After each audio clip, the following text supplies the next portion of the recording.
서로 바라보면서 이렇게 인사 한번 나눴으면 좋겠는데요. 주님의 이름으로 사랑합니다. 네, 한 번만 더 이렇게 인사 나눕시다. 우리는 하나님의 자녀입니다. 아멘. 이제 12월 둘째 주입니다. 지난주부터 성탄을 우리가 기다리고 준비하며 말씀을 듣고 있습니다. 오늘은 그저 우리가 성탄을 막연하게 기다리는 시간이 아니라 우리가 누구인지를 확인하는 시간이 되었으면 좋겠습니다. 이 성탄을 통하여서 예수 그리스도의 나심과 또 우리 가운데 임재하심을 통하여서 우리가 누구인지를 확인하고 또 그 그리스도인으로서 또 하나님의 자녀로서의 거룩한 신분을 회복하는 시간 될 수 있기를 주님의 이름으로 축복합니다.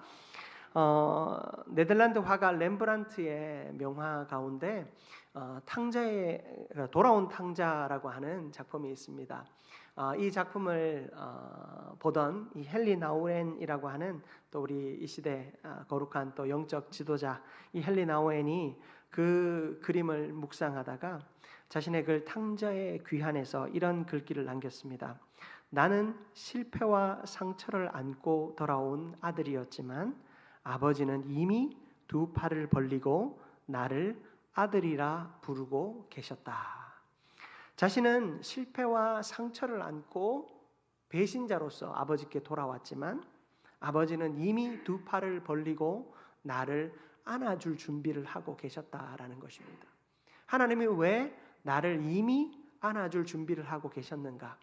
하나님이 내가 사과하는 거 듣고 안아주신 것이 아니라 그저 이미 처음부터 내가 돌아왔으면 하는 그 소망 가운데 두 팔을 벌리고 나를 안아줄 준비를 하고 계셨는데 그 이유가 무엇인지 곰곰이 생각해 보니 내가 하나님의 아들이더라라는 것입니다.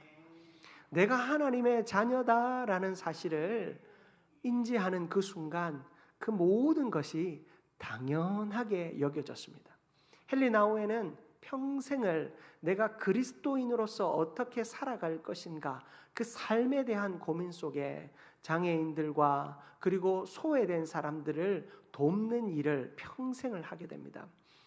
그가 그 남을 위해 자신의 인생을 바친 유일한 이유는 그들이 장애를 가지고 있고 또 육체적인 어려움과 또 생활의 고통을 겪고 있지만 그 고통의 자리에서도 여전히 그들이 하나님의 아들이다라는 사실을 알려주기 위해서 하나님의 품이 이러한 곳이다라는 것을 알려주기 위해서 그는 평생을 소외자들을 위해 살았습니다. 제가 이 사랑 나눔 상자나 이웃을 돕는 일을 우리가 해야 되는 이유에 대해서 설명드렸죠.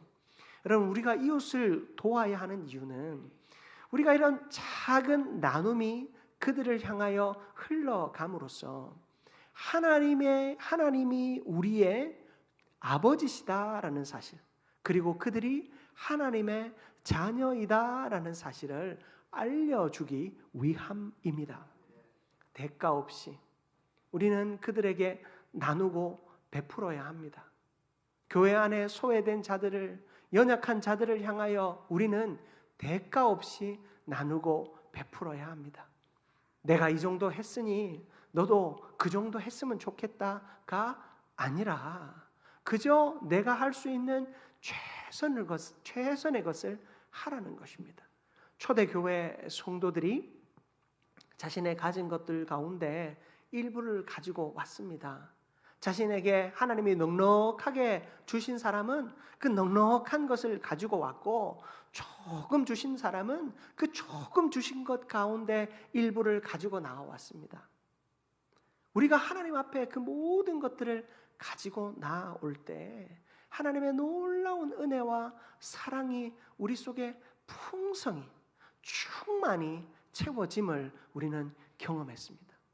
물질로만 충만히 채워지는 것이 아니라 그 물질의 흐름 속에서 예수 그리스도의 사랑을 발견하는 자들. 여러분, 비록 그 물질의 흐름 속에서 예수의 사랑을 발견하지 못하고 끝까지 교회 앞에 달라고만 하는 사람들도 있습니다. 여러분, 그러한 모습들은 오병이어의 기적이 일어난 그때에도, 예수님께서 죽은 자를 살리시는 그 기적의 순간에도 여전히 있었습니다. 예수님을 향해 비난하고 시기하고 질투하며 예수님의 그 행동이 사람들을 선동하기 위함이다. 교회가 나누고 베푸는 것이 교회가 사람들을 현혹하고 끌어들이기 위해서, 이 자리를 채우기 위해서 욕심을 부리는 것이다. 세상 사람들은 다 그렇게 얘기합니다. 강단에서 선포되어지는 말씀을 사람들은 다 사람들을 속이기 위한 일이라고 그렇게 말하는 이들도 있습니다.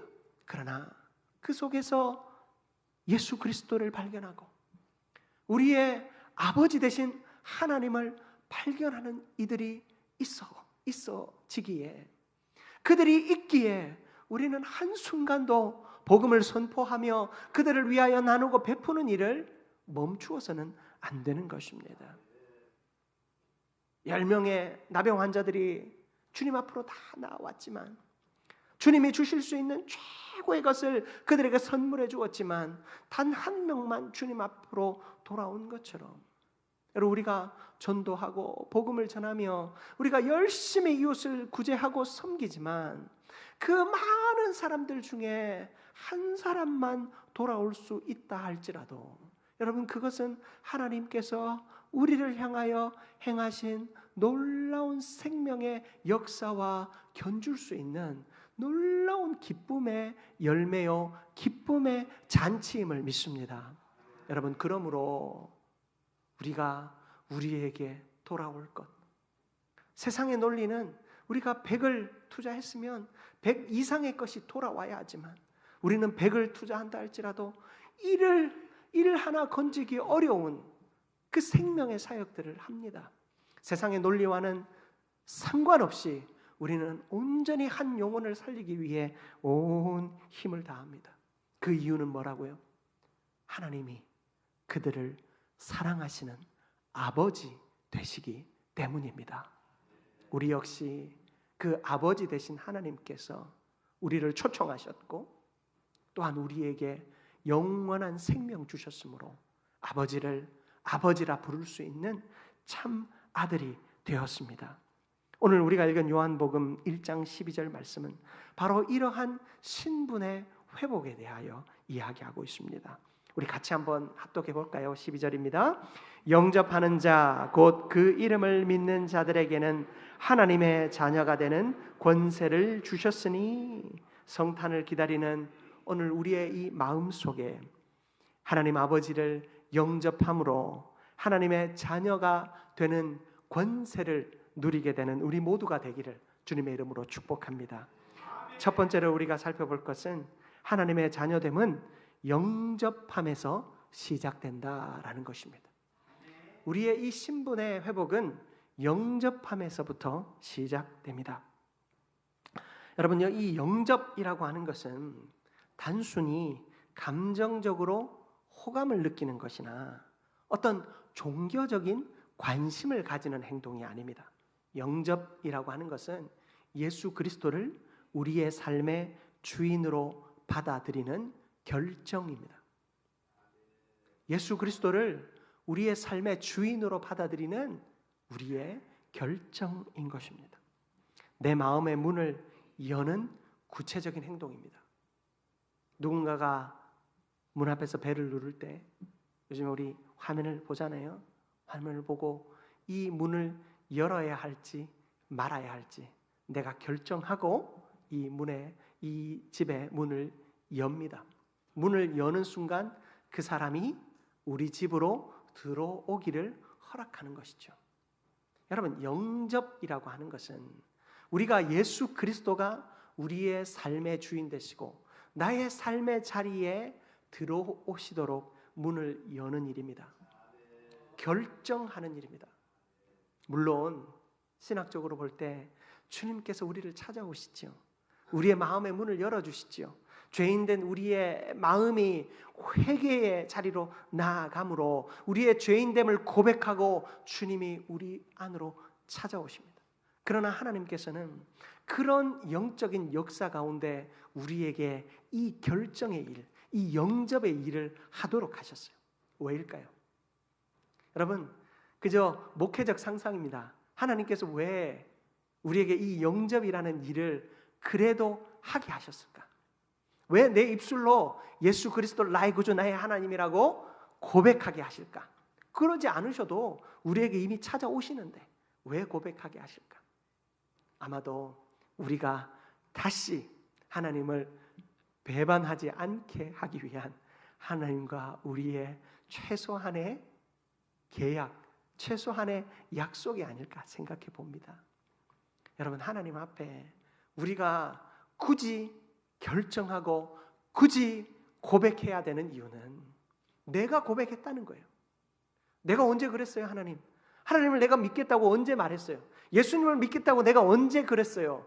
라고 하지 않도록 내가 진짜 하나님의 아들이요, 하나님의 딸이요, 하나님의 거룩한 백성이요, 양이다라는 사실을 내 입술로 고백함으로 다시는 내가 변개치 못하게 하기 위하여 하나님이 그렇게 우리에게 영접이라고 하는 그 고백을 하게 하지 않으셨을까 생각해 봅니다. 사랑하는 성도 여러분, 삭개오라고 하는 사람을 기억하실 것입니다. 삭개오는 세리였습니다. 나라에서 세금을 10%만 받으라고 얘기했는데 이 사람은 50%, 60% 받는 사람이었습니다. 나라에는 10%만 주고 나머지는 자기 주머니에 착복하는 사람이었습니다. 그런 그가 예수님과 눈이 맞았을 때 그 예수님을 향하여 급히 내려와 즐거이 예수 그리스도를 영접합니다. 그리고 그의 인생은 완전히 바뀌었습니다. 예수님께서 그에게 말씀하시죠. 이 집에도 구원이 이르렀도다. 예수님을 향한 사모함이 있었어요. 남들이 다 미워하지만 그 미워하는 이유를 그는 분명히 알았어요. 그래서 자신의 죄를, 자신의 잘못을 뉘우치고 싶었어요. 그러나 기회를 잡지 못했어요. 예수님께서 그에게 기회가 되어 주셨어요. 직접 찾아오셨죠. 그런 그 예수님을 향하여 그가 기쁨으로 달려 내려가 만났습니다. 예수님, 우리 집에 가셔서 같이 식사하십시다. 우리 집에 가셔서 그 구원의 기쁨을 우리 온 집에 나눠 주십시오. 그때 예수님께서 이 집에도 구원이 이르렀다 말씀하셨습니다. 요한계시록 3장 20절 말씀인데요, 우리 같이 한번 합독해 보겠습니다. 볼지어다 내가 문 밖에 서서 두드리노니 누구든지 내 음성을 듣고 문을 열면 내가 그에게로 들어가 그와 더불어 먹고 그는 나와 더불어 먹으리라. 아멘. 여러분, 주님께서 문 밖에 서서 두드리십니다. 그 주님의 두드림 앞에 우리는 반응하면 되는 겁니다. 문을 열면 되는 겁니다. 그러면 주님께서 우리 가운데 내주하셔서 우리의 아버지 되시고 우리의 주인이 되시며 우리의 신랑이 되시고 우리의 목자가 되어 주십니다. 사랑하는 성도 여러분, 오늘 우리의 마음으로 한번 고백하십시다. 나는 하나님의 자녀입니다. 우리 서로 바라보면서 이렇게 인사 한번 해볼까요? 나는 하나님의 자녀입니다. 좀 더 구체적으로 해볼까요? 남자들은 아들, 여자들은 딸. 한번 해봅시다. 나는 하나님의 아들입니다. 아멘. 여러분, 이 고백이 왜 중요하다고요? 하나님과의 약속이, 하나님과의 확신이에요. 그 확실한 마음을 나누는 거예요. 탕자가 아버지를 배반했을 때는 태어나 보니 아버지의 아들이었어요. 태어나 보니 부잣집 둘째 아들이었던 거예요. 어차피 아버지는 돌아가실 거, 그 아버지 재산 미리 받아서 자기가 한번 아버지처럼 대성해 보고자 했습니다. 그러나 그 돈을 가지고 가보니 그 돈이 떨어지니 자기가 아버지의 아들로서의 그 가치가 이것밖에 안 된다라는 걸 알았어요. 그래서 아버지께 돌아올 때 자식으로 더 이상 돌아갈 수가 없었어요. 어떻게 합니까?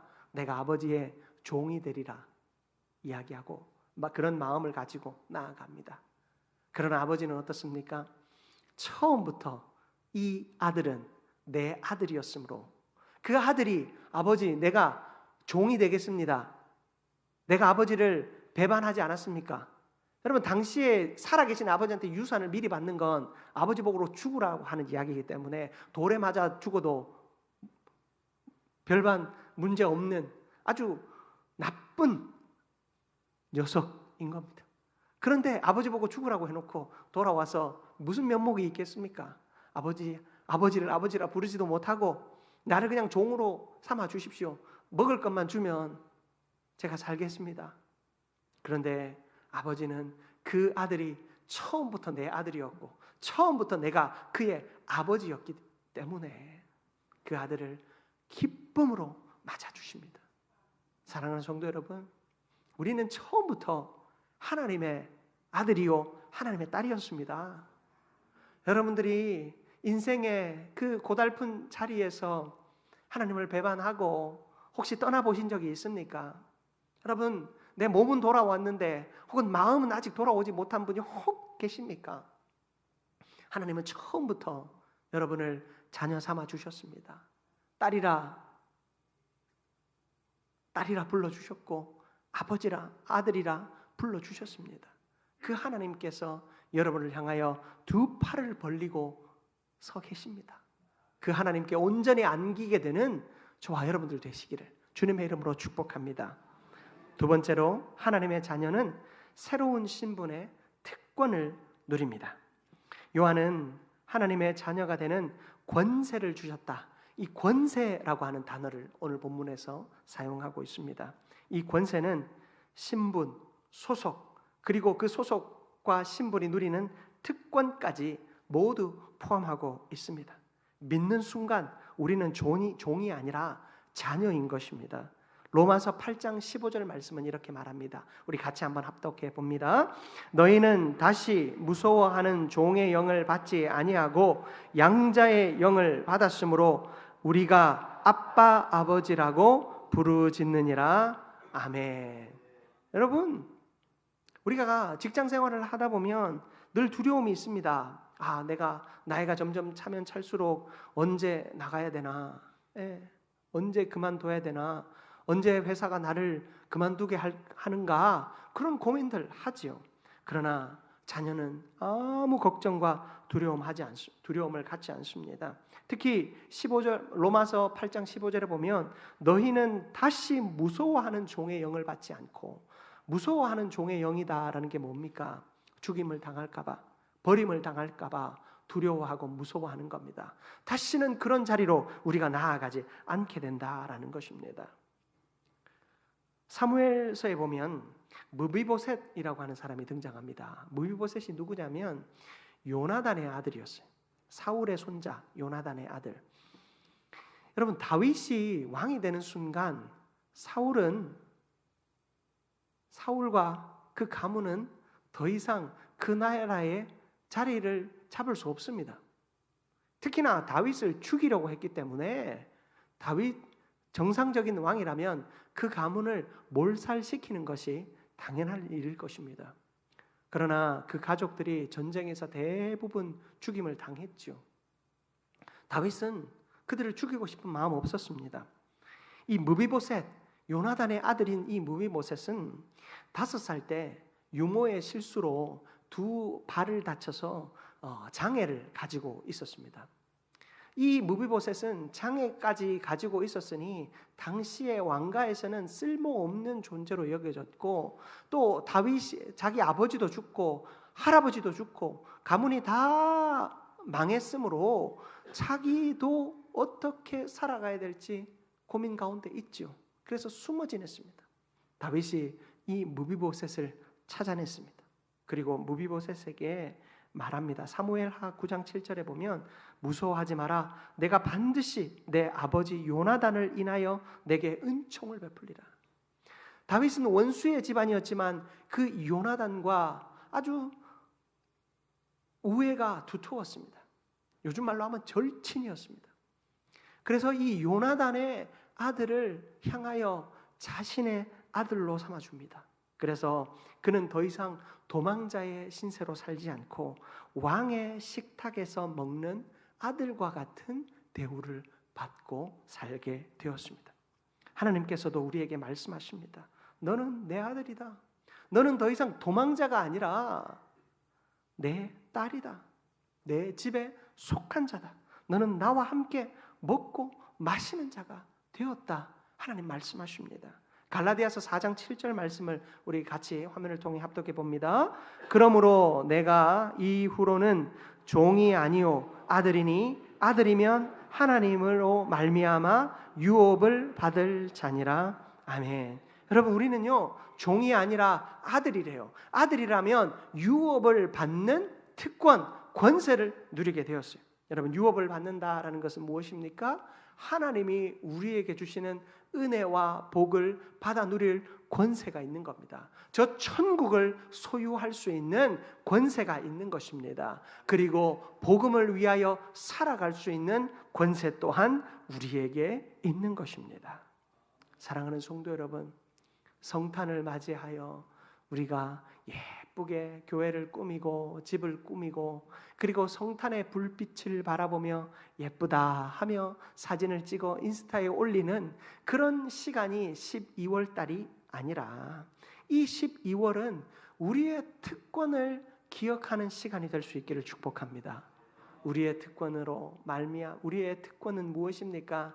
하나님의 놀라운 사랑을 누리는 겁니다. 은혜를 누리는 겁니다. 감사할 수 있는 것입니다. 그리고 그 감사하는 자가 기쁨으로 나누고 베풀며 섬길 수 있는 것입니다.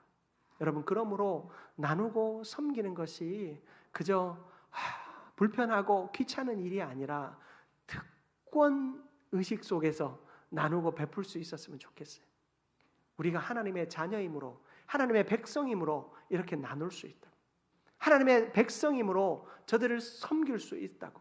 우리가 기쁨으로 그렇게 이 일들을 감당할 수 있기를 축복합니다. 그렇게 하나님의 거룩한 천국 백성으로 나누고 섬기고 베푸며 행복함의 특권을 누리는 우리 모두가 되기를 축복합니다. 마지막으로 하나님의 자녀는 빛을 비추는 삶을 살아가야 합니다. 요한복음 1장은 예수님을 빛으로 소개하고 있어요. 우리가 요한복음 1장을 다 읽진 않았지만 요한복음을 보면 1장을 보면 예수 그리스도가 이 어둠 가운데 빛으로 오셨다라고 증언하고 있습니다. 이 세례 요한이 이 증언한 이 예수 그리스도의 빛은 그저 단순히 사람이 좋아 보여서 다른 사람들에게 좋아 보이는 그런 모습이 아니죠. 빛은 어둠을 밝히는 존재입니다. 빛은 어둠을 물러가게 하는 존재입니다. 빛은 영원한 죽음을 몰아내고 영원한 생명을 주시는 존재입니다. 그러므로 에베소서 5장 8절은 우리에게 이렇게 말씀합니다. 같이 한번 합독합니다. 너희가 전에는 어두움이더니 이제는 주 안에서 빛이라. 빛의 자녀들처럼 행하라. 아멘. 여러분, 단순히 빛의 자녀라고 하는 그런 그냥 신분의 어떤 타이틀 하나만 가진 것이 아니라 우리는 빛을 드러내는 사람, 빛을 비추는 사람, 바로 삶으로 빛이 드러나고 말과 행동으로 빛이 드러나며 우리의 이 영혼 속에서 끊임없이 빛이 샘솟는 사람이 되어야 하겠습니다. 예수 그리스도가 내 안에 내주하시기 때문입니다. 여러분, 우리가 영접했다라고 하는 것은 신학적으로 예수 그리스도의 그 성령이 우리 가운데 내주하는 것을 의미합니다. 내 안에 계시다라는 거예요. 내 안에 계신 예수 그리스도께서, 내 안에 계신 성령께서 어때요? 그리스도의 빛을, 생명의 빛을 드러내는 것입니다. 빛이 안에 있는 자는 아무리 감싸놓고 감추려 해도 감추어지지 않습니다. 예수 그리스도의 사랑이 드러나게 되는 것입니다. 여러분의 가정과 일터에서 그리고 교회 공동체에서 빛을 비추는 사람 다 되시기를 축복합니다. 예수 그리스도의 빛이 드러날 때 우리와 함께한 자들이 예수 그리스도를 만날 수 있게 될 줄 믿습니다.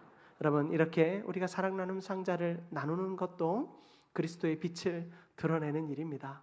여러분, 우리가 열심히 예수 그리스도를 드러내므로 예수 그리스도의 빛과 그 생명과 은혜를 온전히 소유하는 우리가 되기를 축복합니다. 말씀 마무리하겠습니다. 여러분, 성탄을 그저 기다리는 인생이 아니라 특권을 누리는 인생 되기를 축복합니다. 우리의 신분이 하나님의 자녀임을 확인하고 확신하는 시간이 될 수 있기를 바랍니다. 그리고 그 하나님의 자녀로서의 합당한 특권을 누리며, 그리고 그 자녀로서의 삶을 다른 이들에게, 특히 그리스도의 빛을 다른 이들에게 증거하는 자로 사시기를 바랍니다. 그렇게 하나님께서 우리에게 주시는 신분을 확인하고 그 신분 가운데 드러나는 은혜들을 온전히 누리며 예수 그리스도 앞에 감사할 수 있는 우리 모두가 되기를, 그런 12월이 될 수 있기를 주님의 이름으로 축복합니다. 사랑과 은혜가 충만하신 하나님 아버지, 너무나도 감사합니다. 우리를 빛의 자녀로 부르시고 하나님의 거룩한 백성이 되게 하여 주심에 감사드립니다. 하나님, 다시는 이 사실을 잊어버리지 않고 하나님 앞에 기쁨으로 나아가는 우리 모두가 되게 하여 주옵소서. 예수 그리스도의 이름으로 기도드립니다. 아멘.